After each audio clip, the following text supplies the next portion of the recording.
নমস্কাৰ। ভৰ দুপৰীয়াৰ এই সময়খিনিত মই মোৰ সকলো বন্ধু বান্ধৱীকে স্বাগতম জনাইছোঁ। আশা কৰোঁ সকলোৱে যাতে ভালেই কুশলে আছে।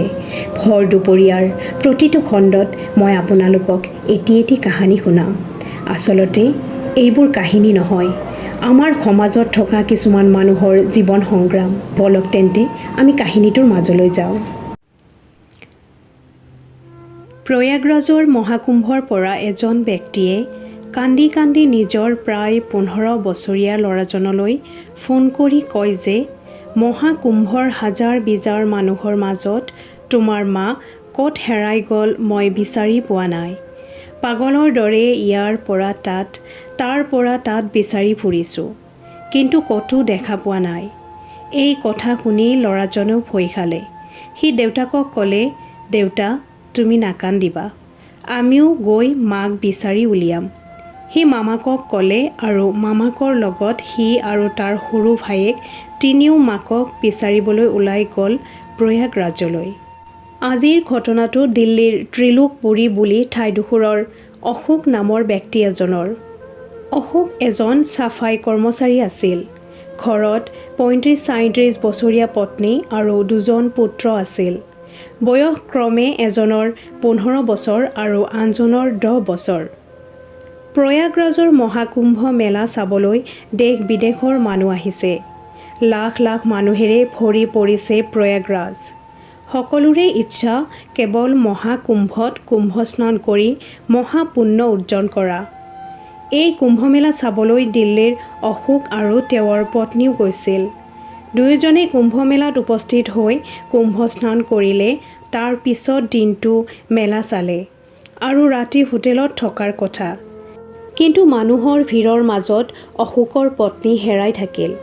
মানুহজনে কান্দি কাটি হাইৰাণ, মৰমৰ পত্নী ক'ত হেৰাল বাৰু। উপায় নাপাই নিজৰ ল'ৰাজনকে ফোন লগালে। ল'ৰা দুজনেও মামাকৰ লগত মাকক বিচাৰিবলৈ আহিলে প্ৰয়াগৰাজলৈ। প্ৰয়াগৰাজ ৰেলৱে ষ্টেচনত নামিয়ে তিনিওজনে হাতে হাতে মাকৰ ফটো লৈ যিমান সম্ভৱ মানুহবোৰক ফটো দেখুৱাই ক'ৰবাত দেখিছে নেকি সুধিছে। কিন্তু ইমান ভিৰৰ মাজত কাৰ এইবোৰত গুৰুত্ব দিবৰ সময় আছে। উপায় নাপাই মামাকে ল'ৰা দুজনক লৈ ওচৰতে থকা থানালৈ গ'ল। তাতে পুলিচৰ আগত সকলোখিনি কথা ভাঙি পাতি কৈ পুলিচক ফটোখন দেখুৱালে। ফটোখন দেখি পুলিচে অনুমান কৰিলে যে আজি 2 দিন ধৰি যিটো মৃতদেহৰ গৰাকী ওলোৱা নাছিল, এই ফটোখন সেই মৃত মহিলাগৰাকীৰ। পুলিচে ল'ৰা দুজনক মৃতদেহটো ৰখা ঠাইলৈ লৈ গ'ল। মৃতদেহটো চিনাক্ত কৰিব দিলে। ল'ৰা দুটাই মৃতদেহটো দেখিয়ে মা বুলি মাকক সাবটি ধৰি কান্দিবলৈ ধৰিলে। মামাকেও ভনীয়েকৰ মৃতদেহ দেখি শোকত ভাঙি পৰিল। পুলিচে মামাকজনক সুধিলে যে মৃত মহিলাগৰাকী কোন হয়, কাৰ লগত আহিছিল সকলো কথা। তেতিয়া ল'ৰাটোৱে কান্দি কান্দি ক'লে, মা আৰু দেউতা অকলে আহিছিল।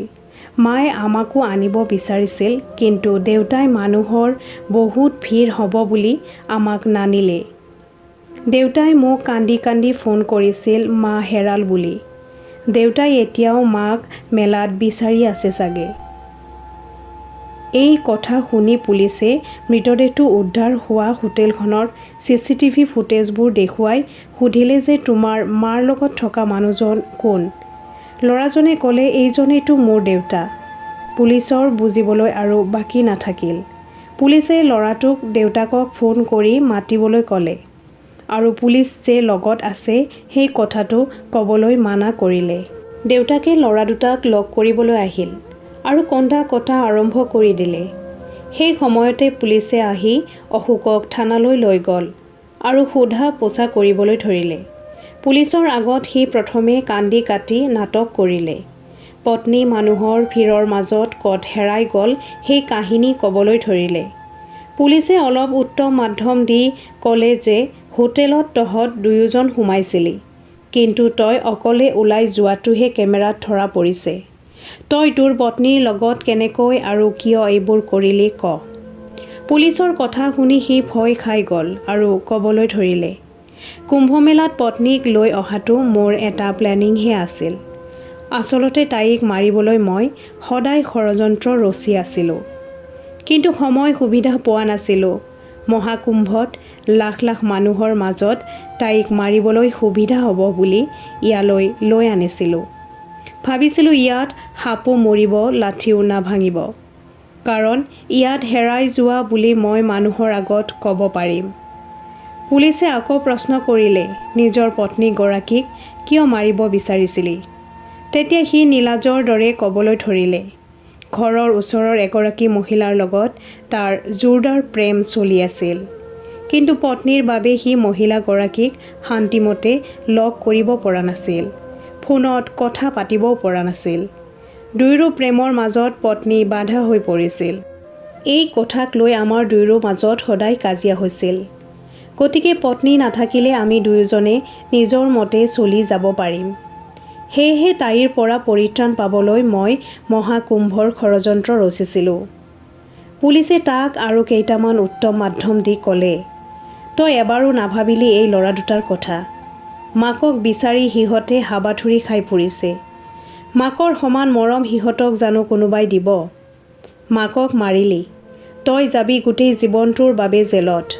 ল'ৰা দুটাৰ কি হ'ব এবাৰো নাভাবিলি? মহাকুম্ভ মেলাৰ সুবিধা লৈ তোৰ দৰে মানসিকতাৰ মানুহে এনে জঘন্য অপৰাধ কৰিবি আৰু আমি কি পুলিচ প্ৰশাসনে এনেই বহি থাকিম? এই জঘন্য ঘটনাটো সংঘটিত হ'ল পৰকীয়া প্ৰেমক কেন্দ্ৰ কৰি।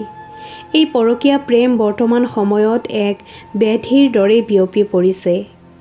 এটা অবৈধ সম্পৰ্কত এনে কি সুখ পায় য'ত একোখন ঘৰ ভাঙি চুৰমাৰ হৈ যায়। এগৰাকী আনৰ মহিলাৰ বাবে নিজৰ পত্নীক নিজ হাতেৰে হত্যা কৰা অশোক এতিয়া জেলত। বাপেকৰ এটা ভুলৰ বাবে ল'ৰা দুটাই মাকক হেৰুৱালে।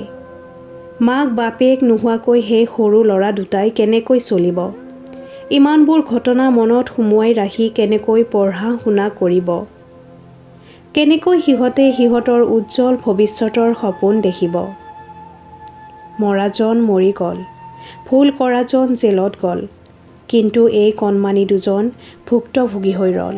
ভৰ দুপৰীয়াত আজিৰ এই কাহিনীটো ইমানতে শেষ কৰিলোঁ। আশা কৰোঁ আপোনালোকে শুনি ভাল পাইছে, আৰু যদি ভাল পাইছে মোৰ চেনেলটো ছাবস্ক্ৰাইব কৰি দিব, লগতে লাইক আৰু কমেণ্টটো কৰিব, যাতে আমাৰ সমাজত ঘটি থকা এনেবোৰ সঁচা ঘটনাক কাহিনী ৰূপত মই আপোনালোকক শুনাব পাৰোঁ। ধন্যবাদ।